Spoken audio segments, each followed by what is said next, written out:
हे ए नंबरचं कबड मी तुम्हाला दाखवते आहे आणि दुसरं मी तुम्हाला बी नंबरचं कबड दाखवते. या दोनपैकी जर मी तुम्हाला विचारलं तुम्हाला कोणतं कबड आवडलं तर नक्कीच तुम्ही बी नंबरचं कबड मला सांगणार आहात. बी नंबरचं कपाट एकदम व्यवस्थित ऑर्गनाइज तुम्हाला दिसते. हाय गर्ल्स, कशा आहात तुम्ही सर्वजणी? परीक्षा संपवून मुलांना उन्हाळ्याच्या सुट्ट्या तर लागल्या, पण दिवसभर करायचं तरी काय? हा खूप मोठा प्रश्न मुलांसोबतच आपल्याला सुद्धा पडतो की त्यांना कोणत्या गोष्टीमध्ये, कोणत्या ॲक्टिव्हिटीमध्ये त्यांना बिझी ठेवायचं. मुलांचं कपाट आपण ऑर्गनाइज करणार आहोत आणि ते पण मुलांचीच हेल्प घेऊन. चला तर मग व्हिडिओला सुरुवात करूया. व्हिडिओमध्ये तुम्हाला एक अनऑर्गनाइज्ड अस्ताव्यस्त कपाट दिसते, ज्याची हालत खूप बेकार आहे. पूर्ण कपडे लटकतात आहे. कपाटामध्ये तुम्हाला कोणत्या पण वस्तू कुठे पण ठेवलेल्या दिसतात आहे. सगळ्या कपड्यांचं, नवीन कपडे, जुने कपडे, स्पोर्ट्सचे कपडे, स्कूल युनिफॉर्म सगळ्यांचं इथे मिक्सचर झालेलं आहे. एक प्रकारची भेळ या कपाटामध्ये जमा झाली आहे आणि तीच भेळ आपल्याला आता सेपरेट करायची आहे. तुम्ही पाहू शकता, पाहायला गेलं तर हे खूप मोठं कपाट आहे. यामध्ये भरपूर सारी जागा आहे, ज्यामध्ये आपण आपलं सगळे कपडे व्यवस्थित नीट, सर्व सामान आपलं आपण व्यवस्थित नीट ऑर्गनाइज ठेवू शकतो आणि तेच आपल्याला आज करायचं आहे. मुलांचं कपाट आहे आणि मुलांच्याच मदतीने आपण ते आज ऑर्गनाइज करणार आहोत. पूर्ण कपाटातले कपडे सर्वप्रथम आपल्याला खाली करायचे आहेत. पूर्ण कपाट रिकामं करायचं आहे आणि मगच आपल्याला काही आयडिया येते की आपण हे कपाट लावायचं तरी कसं, जेणेकरून ते नेक्स्ट टाईम जेव्हा आपण वापरू तेव्हा एकाही कपड्याला दुसऱ्या कपड्याला त्याचा इफेक्ट होणार नाही किंवा दुसरा कपडा खराब होणार नाही. जेव्हा त्यांच्या कपाटातला पसारा काढायला लावला तेव्हा त्यांना त्यामध्ये सुद्धा मजाच वाटत होती. अशी असतात आपली मुलं, निरागस. बेडवर तुम्हाला कपड्याचा खूप मोठा डोंगर दिसत असेल. खूप मोठा पसारा तुम्हाला या बेडवर दिसतो आहे. जेव्हा मी पूर्ण कपाटातले कपडे काढले तेव्हा मला तर समजलंच नाही की आता मी सुरुवात कुठून करू, काय करू जेणेकरून आपण हे व्यवस्थित लावू शकू. सुरुवात आम्ही केली कपड्यांच्या घड्यापासून. एक एक कपडा करून आम्ही सर्व कपड्यांच्या व्यवस्थित नीट पहिले सर्व कपड्यांच्या घड्या मारून घेतल्या. सगळ्या कपड्यांच्या घड्या तर आपण मारल्या, पण ते कपडे लावायचे तरी कसे? हा खूप मोठा प्रश्न माझ्यासमोर होता. कारण जेव्हा या पहिले पण आपण जेव्हा कपाट लावलं तेव्हा 1 दिवस, 2 दिवस ते कपाट नीट राहतं आणि तिसऱ्या दिवशी पुन्हा जैसे ते होऊन जातं. पण यावेळेस मला हे करायचं नव्हतं आणि त्यासाठीच काय करावं हे मला समजत नव्हतं. पण मी मदत घेतली ऑर्गनायझर्सची. येस, यावेळेस मी तुम्हाला कोणकोणते ऑर्गनायझर्स मी इथे यूज केले आहे, जेणेकरून आपल्याला एक ऑर्गनाइज्ड कपाट मिळणार आहे. चला तर मग त्या ऑर्गनायझर्सची माहिती घेऊया. सर्वप्रथम तुम्हाला दिसते 1 नंबरचं ऑर्गनायझर मी तुम्हाला दाखवते. याला साईडनी हार्ड असं मटेरियल लावलेलं आहे आणि बॅक साईडनी त्याला चेन आहे. ती चेन तुम्हाला पहिले बंद करायची आहे, जेणेकरून तुम्हाला एक बॉक्स टाईप इथे बॉक्ससारखा एक तयार होणार आहे आणि त्यामध्ये त्यांनी आपल्याला 8 कप्पे दिले आहे. 8 कंपार्टमेंट आपल्याला त्यांनी दिलेले आहेत. सेकंड नंबरचं ऑर्गनायझर आपण पाहतो आहोत. हे ओपन केल्यावर तुम्हाला एक बॉक्स सारखं ते दिसणार आहे आणि त्यांनी त्याचा बेस हा आपल्याला हार्ड दिलेला आहे, जेणेकरून तो बॉक्स सरळ राहील आणि त्यामध्ये आपण व्यवस्थित आपले कपडे ठेवू शकणार आहोत. बेस त्याचा हार्ड राहणार आहे. थर्ड टाईपचं आपण ऑर्गनायझर आपलं पाहतो आहोत. तुम्ही याला साडी कवर सुद्धा म्हणू शकतात, ज्याला आपण ॲज अ साडी कवर सुद्धा यूज करू शकतो. 2 चेन यांनी आपल्याला दिलेल्या आहेत.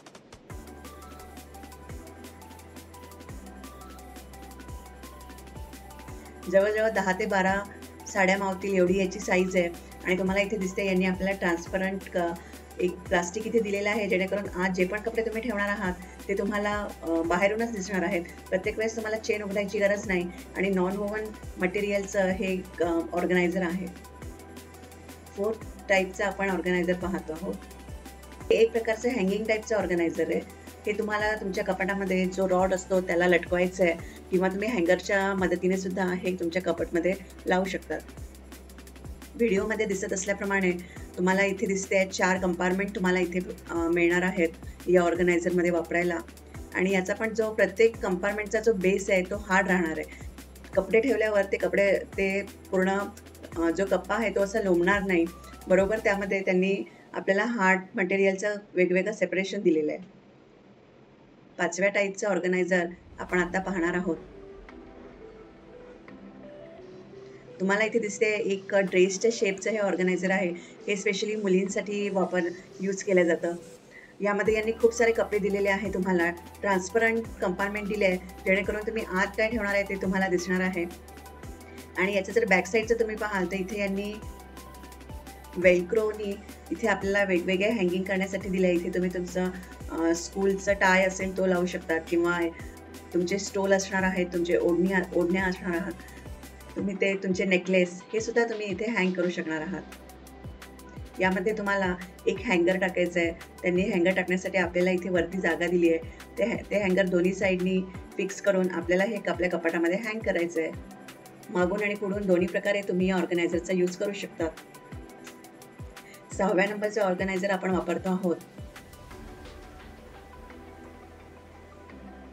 हे स्पेशली वुमनसाठी आपण आणलं आहे. यामध्ये ऑलरेडी त्यांनी आपल्याला स्टीलचं चांगल्या क्वालिटीचं हँगर दिलेलं आहे. हे ऑर्गनायझर स्पेशली आपण हँडबॅगसाठी, आपल्या पर्ससाठी किंवा काही तुमचे मेकअप किट असतील ते ठेवण्यासाठी आपण हे ऑर्गनायझर वापरणार आहोत. एका साईडने 3 आणि दुसऱ्या साईडने 3 अशा प्रकारे 6 कप्पे आपल्याला इथे मिळणार आहे या ऑर्गनायझरमध्ये. व्हिडिओमध्ये दाखवल्याप्रमाणे तुम्हाला यामध्ये अशा तुमच्या हँडबॅग्स ठेवायचे आहेत. 6 ते 10 हँडबॅग्स तुम्ही इझिली या ऑर्गनायझरमध्ये ठेवू शकणार आहात. जे बॉक्सचं ऑर्गनायझर आपण घेतलं होतं, या ऑर्गनायझरमध्ये आपण कपडे ठेवतो आहे. सगळे घडी केलेले कपडे आपण यामध्ये मी पहिले जीन्स ठेवते आहेत, जे बॅक साईडला आपण ठेवणार आहोत, आणि फ्रंट साईडला आपण सगळे टॉप्स ठेवणार आहोत. तुम्ही पाहू शकता इझिली हे सगळे कपडे मावतात आहे, आणि ते काढायला पण खूप इझी आहे. समोरून तुम्हाला ते दिसू शकतात की कोणता कपडा कुठे ठेवला आहे, आणि तुम्ही इझिली ते काढू शकणार आहात. त्यामुळे बाकीचे कपडे सुद्धा डिस्टर्ब होणार नाही आहेत. मॅक्स टू मॅक्स 10 ते 12 साड्या तुमच्या इझिली मावतील एवढं या ऑर्गनायझरची साईज आहे.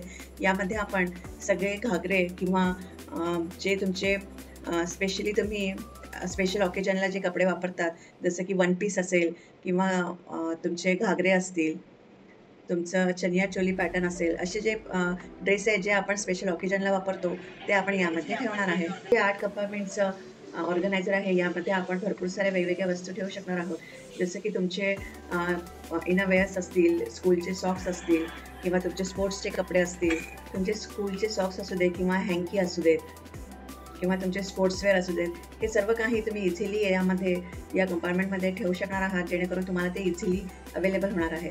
सर्व ऑर्गनायझरचा वापर करून आपल्या कबर्डचं फायनल लुक मी तुम्हाला दाखवते आहे. व्हिडिओमध्ये तुम्हाला दिसत असेल एकदम व्यवस्थित, छान, नीट नेटकं आणि ऑर्गनाइज्ड असं आपण आपलं कपाट लावलेलं आहे. प्रत्येक ऑर्गनायझरचा वापर कसा केला आहे हे तुम्हाला व्हिडिओमध्ये दिसते. यामध्ये यांनी हार्ड मटेरियल दिल्यामुळे ते कपडे बिलकुल लोंबत नाही आहेत. ते सेपरेट कंपार्टमेंट आपल्याला इथे मिळालेले आहेत. या बॉक्स ऑर्गनायझरमध्ये सुद्धा तुम्हाला कोणता कपडा काढायचा आहे तुम्ही इझिली काढू शकणार आहात.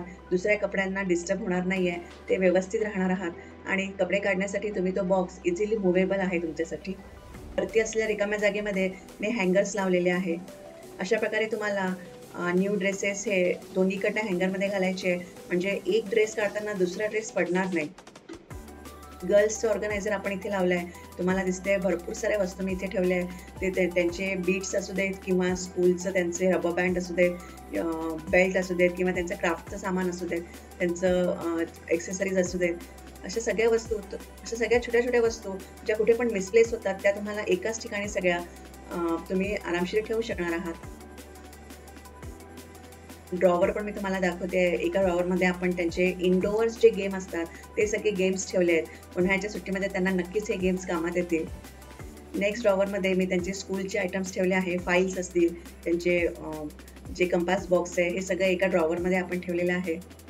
थर्ड ड्रॉवरमध्ये आपण जे आपलं ऑर्गनायझर होतं हे खूप कामाचं ऑर्गनायझर आहे, ते आपण इनरवेअरसाठी ठेवलेलं आहे. आणि लास्ट याच्यामध्ये त्यांचे स्पोर्ट्सवेअर मी ठेवलेले आहे. यामध्ये मी पुठ्ठ्याचं एक पार्टिशन केलेलं आहे. ते असणारे खालचे कप्पे सुद्धा आपण एकदम व्यवस्थित नीट मॅनेज केलेले आहेत. जे पार्टीवेअर ड्रेस आहेत, जे जास्त फुलतात, ते मी एका ट्रान्सपरंट जे कव्हर आहे त्यामध्ये ठेवले आहे, जेणेकरून ते इझिली अवेलेबल पण असतील, आणि आपल्याला ते ट्रान्सपरंट यामध्ये ठेवल्यामुळे ते तुम्हाला दिसतील. नवरात्रीचे घागरेसुद्धा मी एका ट्रान्सपरंट पाऊचमध्ये ठेवलेले आहेत. आणि कपाटाचा जो सर्वात खालचा कप्पा आहे त्यामध्ये मी हे 4 ऑर्गनायझर मोठे मोठे ठेवलेले आहे, जे आपण लग्न समारंभामध्ये जे रोजच्या जे डेली यूजचे कपडे नाही आहेत ते सगळे आपण खाली ठेवणार आहोत. कारण ते आपल्याला रोज लागत नाही. अशा प्रकारे आपण छानपैकी मस्त आपलं कपाट ऑर्गनाइज केलं आहे, तुम्हाला दिसते. ओके गर्ल्स, मी सांगितलेल्या टिप्स आणि ऑर्गनायझर्स तुम्हाला नक्कीच आवडले असतील अशी आशा करते. आणि तुम्हीसुद्धा तुमचं आणि तुमच्या मुलांचं असं ऑर्गनाइज कपाट कधी लावणार आहात ते मला नक्की सांगा आणि तुमच्या ऑर्गनाइज कपाटाचा फोटो मला नक्की पाठवा. तुम्ही जर चॅनलवर नवीन असाल तर तुम्हाला चॅनलला सबस्क्राईब करायचं आहे, व्हिडिओला लाईक करायचं आहे, शेअर करायचं आहे. पुन्हा भेटूया पुढच्या व्हिडिओमध्ये. तोपर्यंत तुम्ही मारत राहा भरपूर गप्पा, कारण तुम्ही पाहत आहात चॅनल गर्ल्सच्या गप्पा.